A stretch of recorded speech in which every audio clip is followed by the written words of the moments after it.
See that? And I don't mean the cute furry thing. I mean that box. It's not very intimidating, is it? It's full of fabric that I need to sort out. This is what's intimidating. I was gifted with this pile of fabric from my daughter,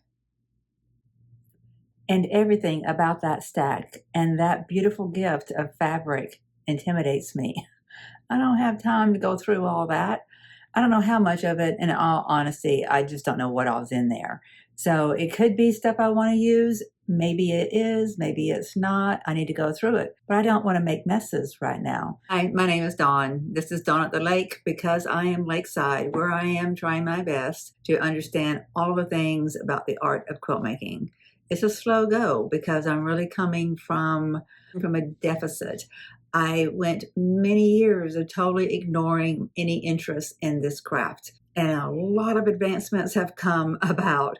So I have some ideas stuck in my head about how things are done, but things have changed significantly. Hey, do you notice something? We're back in the studio. 2 reasons. It is officially hot outside in the middle of the day, even in the shade. That's summertime for you. It's still kind of tolerable in the evenings, and it's still kind of nice in the morning. So that's okay. But our video, we're back in the studio. Another reason that we're in here is I kind of cleaned it up. Now you can see it's not completely cleared of things now, but it was cleared and cleaned, but it's an active work zone again today because we're going to be working on using the templates that Cheri loaned me. We're going to be working on the applique pieces for the second border of the Pick a Petal. Trying to make sure that I am not showing you Cheri's address. I'm getting this bag out. So this is all of the templates. So this is, if I think about it in this terms, if I count each one of these little things. So let me count. 1, 2, 3. There are 22 individual templates. And some of these little guys are little. Look at that little thing. Look at this little thing. I don't understand why we have that. I understand. Maybe that's a flower. I don't know. I haven't looked at the templates yet. So all of these little guys, there's several of these. They're just odd shapes. They're filling up one of the log cabins. And they're just shapes, just odd shapes. They're so whimsical. I love it. But they're just odd shapes. So I don't know if doing an applique piece like that is going to be hard or not. I don't know. But I bet you having a nice template is going to help. Best way to figure out is just dive right on into it. I almost want to start with that one. And I also want to do the apple. I want to do the apple. I want to have a success today, an easy start to finish success. So look, if we do today the block that has all these odd shapes in it, and we do the apple, then that kind of breaks it down. Then all that's left to get prepared into a travel kit is 1, 2, 3, 4, 5 florals. That seems much more doable, doesn't it, than looking at it as 22 pieces. So let's get going on this. Okay, I separated out the templates we're going to use, and the apple and its stem are right here, and then all those odd shapes are right here. I'm just going to keep that stacked while I go back and watch Barbara again. So I'm going to pause for a second, or a few minutes, several minutes, to go back and watch Barbara talk about the applique. Then I'll come back here and try to apply what I've learned. I bet you I will learn more re-watching her than I did the first time around, because I re-watched yesterday her videos about doing the piecing of the blocks that go around here, around this medallion and around the outside. And you know what? I learned a lot by re-watching. It was easier to absorb because I have more experience and more working knowledge now. I just didn't have the working acumen for learning at the pace that I needed to actually put things into, and to make things a reality. You know, there's no shame in that game. I am a beginner. I am learning, and you're here to learn with me, and I appreciate you. And hey, I really do appreciate all of you, especially all of you who are subscribing and watching and hitting that like button. It really means a lot to me. I need all the encouragement I can get because it's a challenge. I dove into the deep end with all of this. So show the girl some love. Hit that like button, please. Hit the subscribe button. I really appreciate it. I appreciate you guys watching and being on this journey with me. Your guidance and direction that I get in the comments, highly valued. So send those my way too, please. Really appreciate you. Okay, I'm gonna go watch Barbara, then I'll be back. Well, honestly, I don't know if that was time well spent or not. Not that there wasn't great information shared in both videos, but I think it was too much information for me to take in so quickly. And I have watched them before, but honestly, I think that I didn't really have to watch it. There's nothing about what I've been doing already, I don't think, that really needed to be tweaked by what I saw. There was instructions for how to do needle turn, which I've done some of that before, and I do like that. And I may try one like that. And I'm just going to be prepared to applicate everything. And once I get all of Cheri's templates used up, then I'm going to get these sent back to her, and I will make sure that I've got my kits created that I can take with me, for my travels to Charleston while there, and traveling back, and then while I'm sitting around recovering afterwards. Because, like I said, I'm not intimidated by this surgery whatsoever. It's going to be another cut on the neck, and it's not going to impact my mobility or anything like that. So it's just going to be about just getting over the drain of all of the travel and the surgery and anesthesia and all that kind of stuff. So I'll be more sedentary for a little bit of time. So I just want to have my kits ready. So let's just dig in. I think the way to go about making the applique for this block is just find, 6 different colors I like together that's going to contrast with this dark blue of my log cabins. By the way, I told you guys I got to show you my log cabins I've done in the past. Hang on a second. I told you when I was doing the log cabins for the Pick-A-Petal that I had not done a log cabin before, but I then subsequently learned that I had.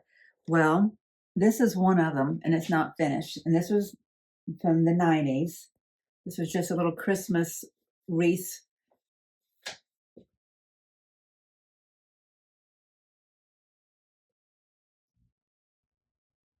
Okay. Also, let me do a little bit of bragging on myself, because I'm liking what I'm seeing. This is encouraging, because I honestly, watching Barbara's video right now, there were comments that she was reading from the forum about people who were already done.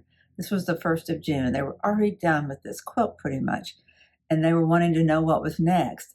And that's intimidating for somebody like me who's, in the deep end, dog paddling. So just open this up to show you that, hey, yes, I have done a log cabin before, but to see my hand stitching, see, that's not bad. But see, I like to do tiny. And that's why when I was doing the unicorn quilt, and I was trying to think cantha quilting, and I was trying to think long stitches, I was still getting short stitches, because I like to do tiny stitches. I remember doing this. So I came across this when I was looking for yarn to put in the unicorn, so I wanted to show you. There's another one. Let me show you that one. That one's actually complete, and I use that one on the wall from during Christmas time. It's cute. I need to finish this one. I'd forgotten about it. I was thinking this one had log cabins on it too, but it doesn't. But it's just another Christmas one. And it had fusible applique on it. And honestly, I felt like I would just join a class to do this, and I felt like I was in crafts class instead of quilting class, because it had this applique, this fusible applique. I felt like it cheapened my objective, right? But it doesn't. But now that I am here in the 21st century and everybody's using fusible this and fusible that, I understand that it was not a cheaper product.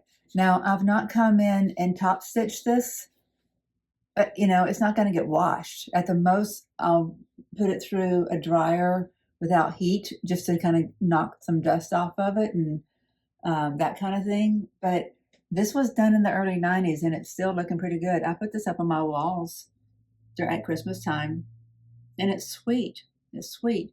So I have all these years thought that it was a low end. I've just diminished it. That's all, because it was new and it seemed gimmicky. It seemed more like a crafts class than it did quilting. But it's cute. We can be too hard on ourselves. I can really be too hard on myself. I really can. I think instead of folding this, I'm going to roll it this time to put it back in there. So I bring that up to tell you too, if you're being hard on yourself, you hear somebody who's far advanced and more prolific than you are, they're getting more done. Maybe they have more time. Maybe they're not doing it as well as you do. Maybe they are better, and maybe they even have less time. They're just better. That doesn't mean we aren't doing a good job. And that doesn't mean that what we're doing isn't worth doing. I rolled it. I'm going to keep it like that in there. It's always been folded. I always try to fold it a different way every year when I store it. But I thought it's good to probably not fold it just every once in a while. It's rolled. That hand stitching that was done on that Christmas banner, it was with a metallic thread that did not glide smoothly. And I didn't know the first thing about using any kind of thread conditioner. So I'm just saying, kudos to me for having the patience to do all that I just saw. That quilt deserves to get done. So don't let me forget about it. It needs to get done. I need to put that on the priority list. I want to show you something. I am ready. I'm actually having caffeine in the afternoon. It is 2:30 in the afternoon and I'm having caffeine. I hope I don't regret this, but I don't think I can do this unless I have some caffeine. All right, we're going to come up with some, how many did I say? 6 different colors that are, these are small templates, small pieces. So we need kind of a small scale, I think. I mean, like that is, you can see how small that is. You're not going to see much. And for a little sliver of, this size on this fabric, it could end up looking dark or light, right? Like if you put it right there, it's going to seem light. I think I kind of want a brighter area, so I'm going to do that, but I'm going to pick up my other fabrics first. Here's a red, and it's kind of a small scale. Have a green, check. Probably one of these would probably be cute on the check, I think. And let's see, what else do we need to do? We have a red, a yellow, and a green. We can't really do another blue because we've got a blue, unless we wanted to do a lighter, brighter blue, but that's a really large scale print. Here's one that's in the red family that I think goes well with what I've already picked out. You can see. Okay, so that's 4. Wonder if we can come up with another green over here that kind of works with the green that's in here already. A bright green? It doesn't really work. Let me show you. I don't think it works. It works okay with everything else, but it doesn't work so great with that one. Okay. Keep on looking. Keep on looking. How about another yellow? I'm going to put you looking down so you can see it from my perspective. Oh, God, that's good. Trying to work with these templates. Again, see how small they are? They're little bitty. And hang on, 1, 2, 3, 4, 5. I've got one in here that doesn't belong. I think this is the one that doesn't belong. I'm going to put that back in the bag.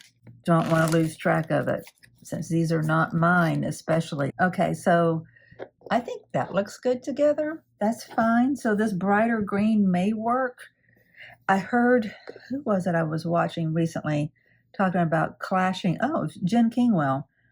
She was talking about how she likes to have things clash. I could misrepresent her quickly, so I'm not going to do that.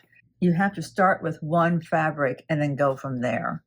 And so this is one that's got the most in it. So let me start with it and think, okay, if this is where I'm starting, this one picks up from there. That's fine. Okay. And then there's some navies down inside here, and that picks up some of that blue and navy in there. Okay. So does this brighter yellow still go? Yeah, it doesn't clash. It's fine. So we're going to keep that into the equation. Now, this one works. There's green inside here that you don't really see until you put this green up there, and that works just fine. Why does this one work now? I'm not quite sure how to tell you why it works now that I've added this than it did before I added that. Don't know. Don't know. I can't explain that right now. I don't think I have the vocabulary for that, but my eye tells me it's okay, especially since these are not going to be, touching each other. Okay, so then we've got this. We'd have another red. We'd have 2 yellows, 2 reds, 2 greens. Do we want to do that, or do we want to try to find a blue that will work? I have a blue, but I don't think it is, and it's a nice blue that kind of works with that blue that's in there, but I don't think it's small scale enough. On this one, it's large enough scale that its scale doesn't matter.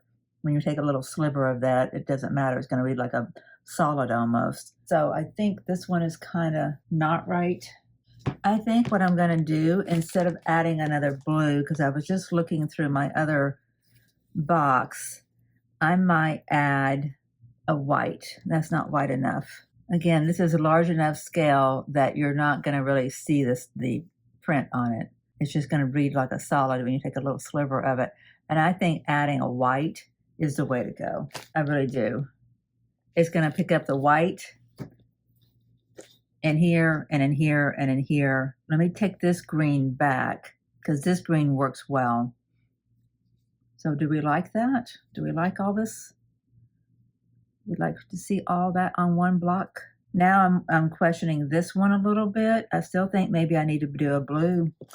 I just don't see the right color of blue to go with that. That's going to contrast against the blue of the log cabins. So that's my limitation. Okay, this fabric is from my Moda Blockhead stash, and I think it's not as deep as that blue that's in there, but it's more in the same family than what I have been experimenting with. This is a little bit too saturated and would not contrast with the log cabin like it should. So this one might be the winner, but I'm going to look through that stash one more time. This is from the Camille Ross Scully's. Oh, I can't think of the name. I'll think of it and put it on screen. Yeah, I think we're going to stick with that. It's definitely something that we could overthink, right? Okay, so which one do we want to have a little bit of a bigger snapshot of? I think this red one, probably the green, and I'm thinking the honeycomb. Those are our 3 biggest pieces, and everything else is just slithers. This is our largest sliver. I think I'll do that. And then this, and then our blue that I'm questioning the most. Oops, wait. No, this went away. I forgot. This is what we're doing. Yeah, I'm so much happier with that. Okay, so that, yeah. Let's just do a little crescent of our white. This could go either way. Really could. I think I like it that way. Okay, that's what we're going to do. Decision made. Yes, hallelujah.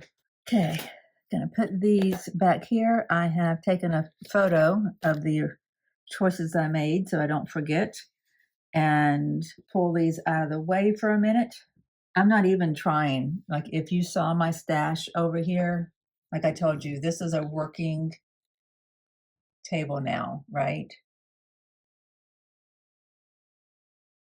It was cleaned off and wiped down. It's dust free. So I promise it was cleaned off, cleared off, and cleaned off, but it is back to being a working surface now. This is an activity zone where I'm getting stuff done, and this is my selection of fabrics for the Pick-A-Petal. So I'm not bothering to put it up until I am done. I'm keeping this out. Everything else gets worked around that section of the table being all about Pick-A-Petal. So that's okay. Okay, I still got plenty of work zone. And knowing that that's there and not going anywhere until I get done with it is going to encourage me to stay on course. Similarly, that's what this is doing. Blades, we're doing our border, our final border around the Pick-A-Petal. I probably need to keep it somewhere vertical instead of on my horizontal space, my work surface, but keeping it out and about is helping me to stay the course. Also out and about is my design board that I worked on for the log cabin. I can free this up. Why don't I do that really quickly? I think I can free this up and it will make me feel a little bit tidier about everything.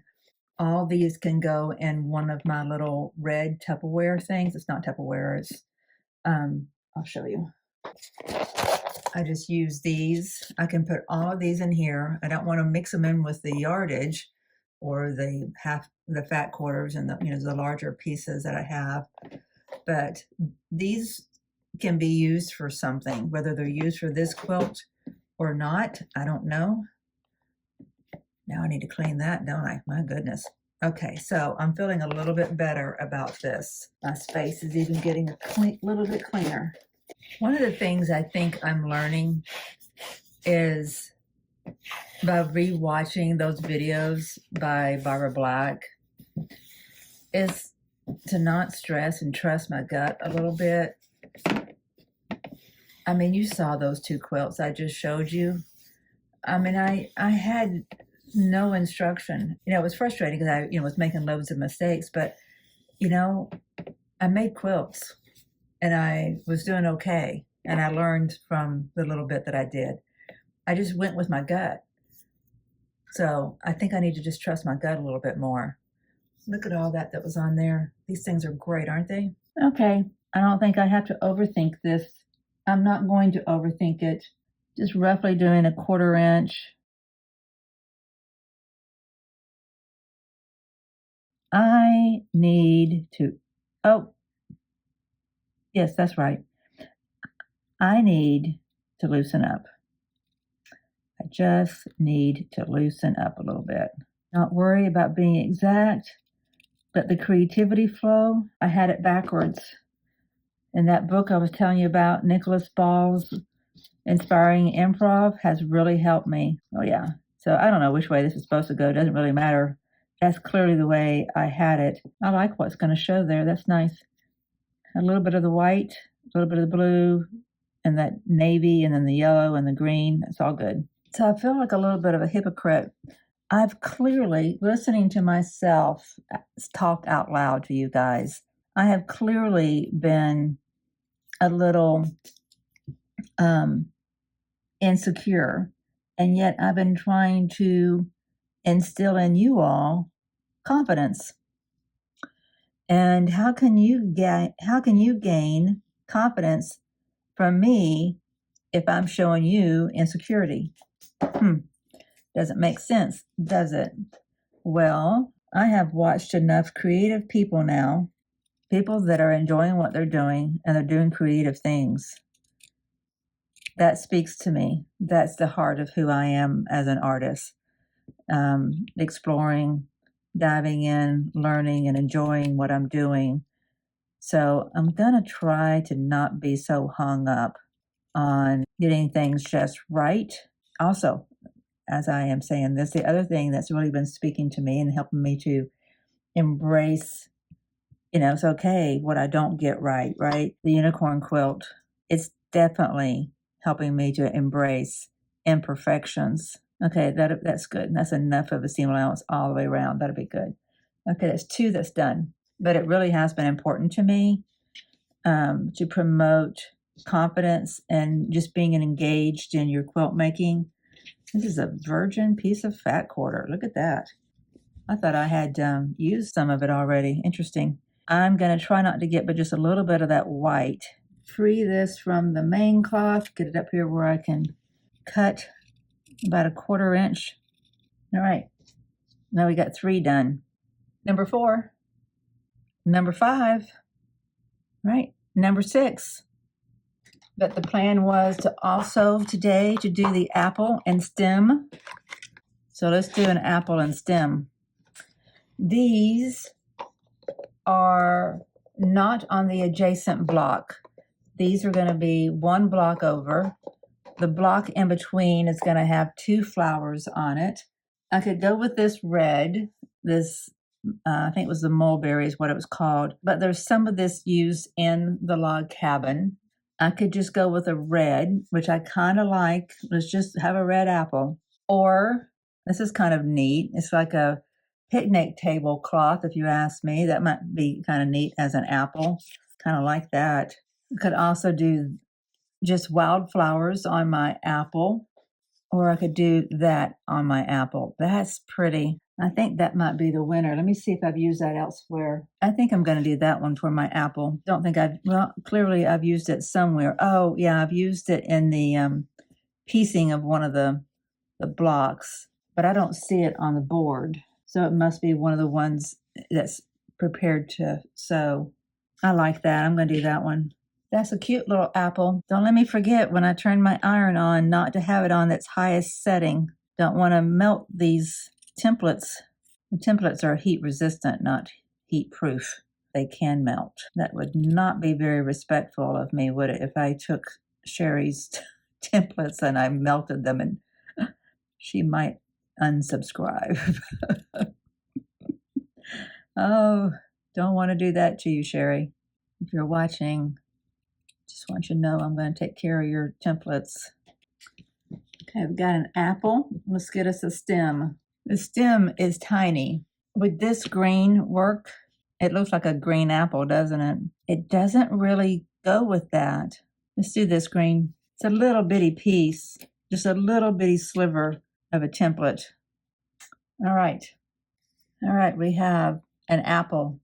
Number one, I'm going to put this back in there. We have funky shape number one, templates in the tub. Funky shape number two, templates in the tub. Funky shape, heart shape kind of. Number three, stem, another funky shape. All right. For any of you who might be asking, my iron is on medium. I'm going to take a second and put a line of stitches in this little apple. I'm going to make it small enough that I get a nice smooth edge on my apple instead of, like if you do big stitches, like you're doing a basting stitch. I think I heard Barbara say that in one of her videos I've watched recently. You know, don't think of it as a basting stitch, just think of it as a small running stitch. Don't know that these are going to be small enough, but I think they're going to be fine. You're going to get a better edge the smaller your stitches are. So it's something I feel like I went from encouraged, and then I watched Barbara's videos, and then I got discouraged, back to being encouraged again. It's a roller coaster, guys. When you're learning and you're in the deep end with professionals, you know, and other quilters who are talking about already finishing this, it's a mind game sometimes.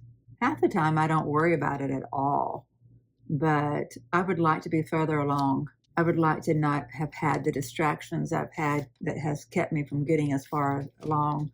It'd be one thing if all the things that's kept me from finishing it were, you know, really fun things like a Mediterranean cruise. Right? That would be all right. So there's just a lot of mind games involved, but you have to be aware of them and not let any one negative thought foster. It is okay that there are people that are leaps and bounds above and beyond where I am on this quilt or others.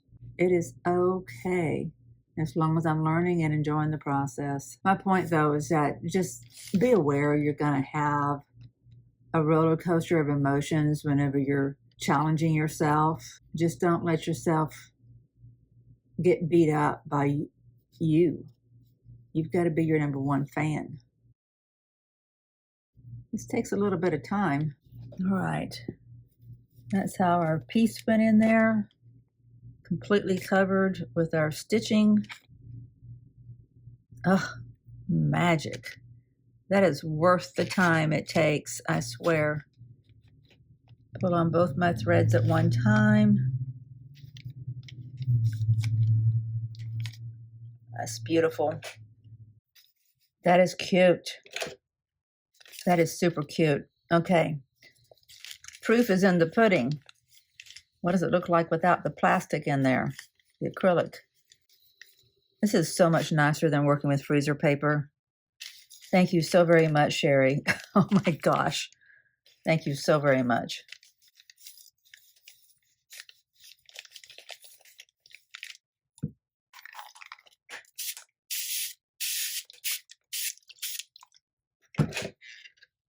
Oops, hang on. I don't want to get that on my iron either. Where's my pressing cloth?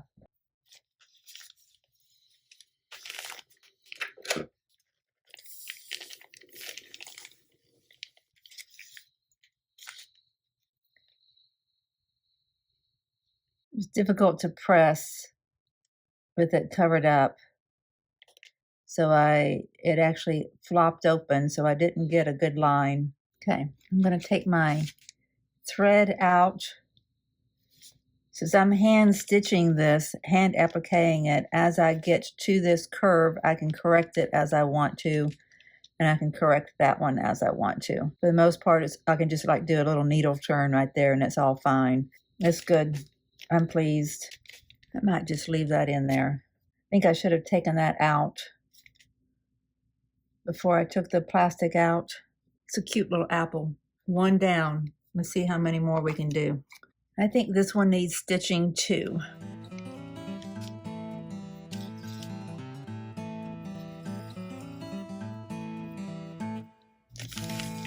Little stitching, little template,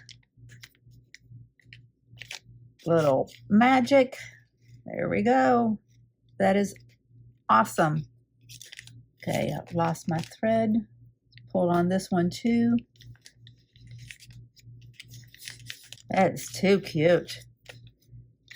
All right, so we're going to take the thread out while the template's in. Press it one more time.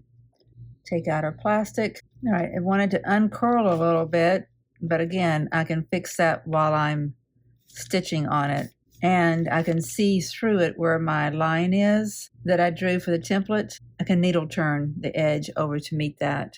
Why is that not looking any better? What am I doing wrong? What am I doing wrong? I'm turning this one on so I can use high heat now and press it over. Okay, that one's ready. Now let's work on this one a little bit. Okay, I'm not going to worry about that one not being perfect. What am I doing wrong?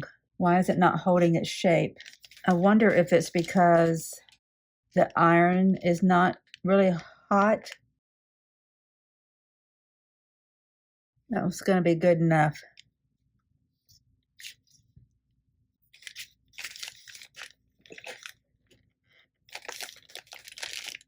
Okay, everything's pretty much folded under except right there, and that's fine. I can needle turn that. So I'm going to take my template out, and how do I keep it from all losing its shape? I knew that it didn't have a good turn right there, and that's fine. This one's doing better. I almost feel like when I sprayed it, I did more harm than good. Like it didn't need to be relaxed by spraying the Mary Ellen's Best Press on it. Okay, take out my threads. Should have taken my threads out already, but I'm just going to snip them. Maybe that's the difference. Leaving my threads in is helping. Maybe that's what's helping. In fact, I'll leave my threads in. Is that a faux pas? Don't know. I'm going to have to needle turn that little bit right there. That's fine. Okay, we got 3 of these done. One more of these that's heavily curved, requiring stitching.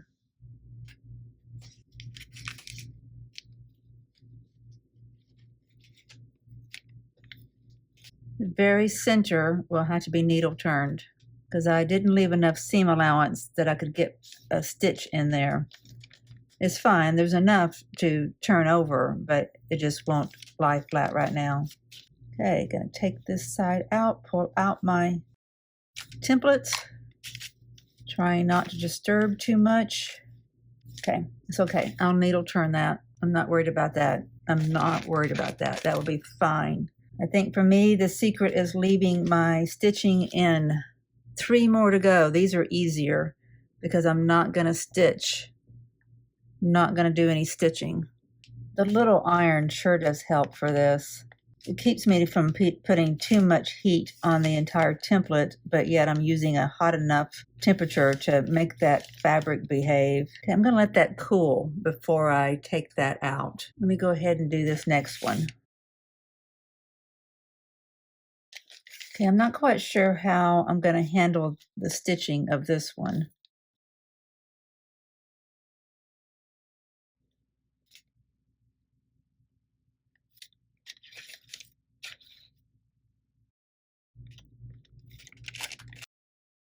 All right, it could be better.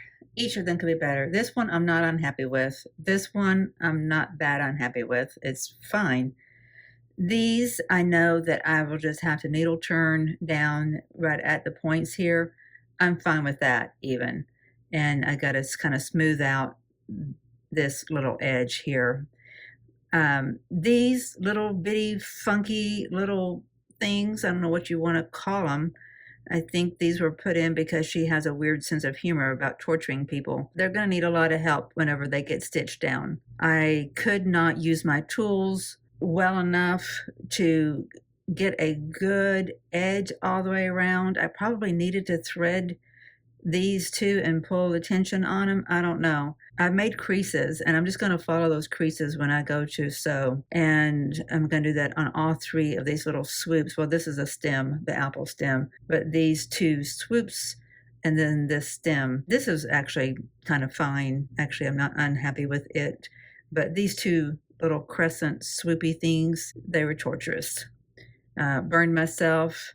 I was being very careful about the head of that little craft iron, but then I touched the stem of the craft iron. That's when I got real lackadaisical and said, you know what? Whenever I am sewing this on, I will beat it into submission. I will stitch it into submission. It doesn't look like much.